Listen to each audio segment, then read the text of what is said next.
This is how you can buy a call option inside the Interactive Brokers app for your iPad.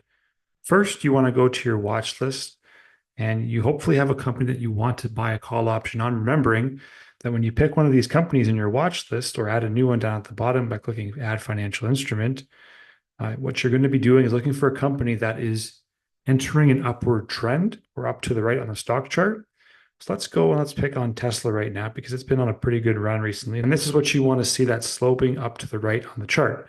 Then to actually buy your call option, you want to click on the options tab and the options chain will pop up for you.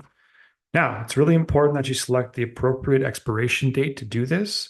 In my experience, the closer you get to the expiration date, so 1 day away or 8 days away, time decay is going to be really bad for you and it's going to be a negative on your position. So you want to make sure you go out further enough in time that time decay or theta is not going to weigh you down too much. So I'm going to go out for an example here out to the January 17th, 57 days away. So now we can pick our strike price, and it's key to remember, shown here in that white box is 341 and change. That is Tesla's current stock price, and that represents where the stock's currently at.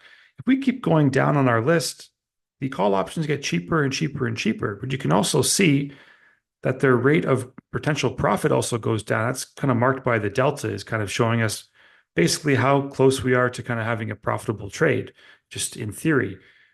But the further you go down, the cheaper they are, and they become more like lottery tickets the further out you go.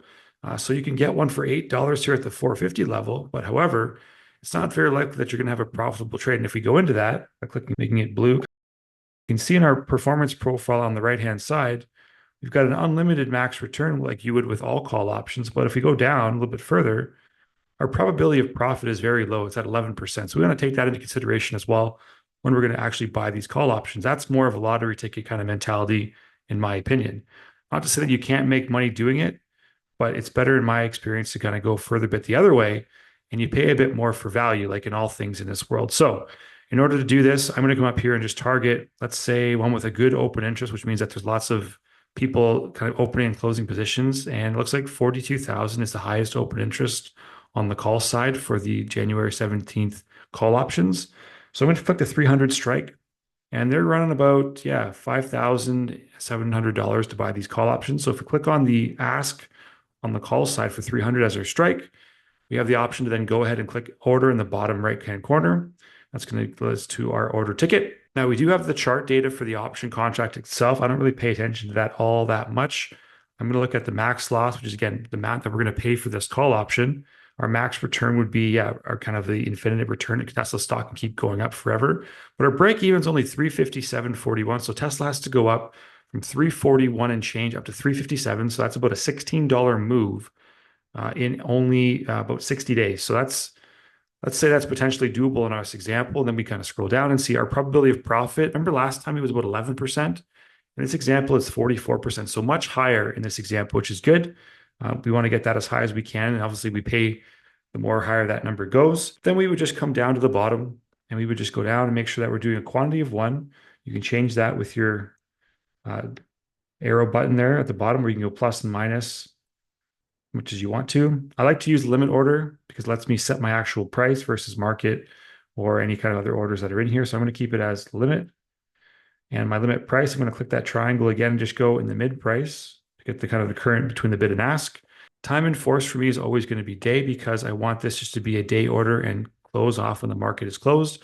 I don't want this order to be good till canceled or open until I decide to close it manually. I want to exit out of it at the end of the trading day.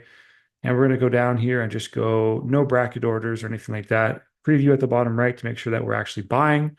And that means our account's going to get a bit smaller in size. So if we go current equity with loan value to post trade, that number should be going down to make sure we've executed this properly. And then if we slide to buy, we're going to transmit our order. And you can see that it's been submitted. And we can go done now at the bottom. And if we go into our trade area in the bottom left-hand corner of our screen where it says trade, we can look at, we have one order currently waiting to be filled. So we can go in there. That's our Tesla buy call order. And now it looks like it just has a check. So it looks like it's been filled. And if we click up to our trade area right there, we can see that it has been bought at 57.03. We paid 79 cents for the commission. And now this is in our portfolio. So let's hop over there. And it looks like we have it down there at the bottom, Tesla 57 is the last price for our 300 January 17th call. And we've got some kind of different columns here highlighting position, P&L, loss, unrealized P&L, unrealized P&L percentage, average price, and dates of expiration. And that's how you buy a call option inside the iPad app for Interactive Brokers. Make sure you subscribe to my channel to learn more.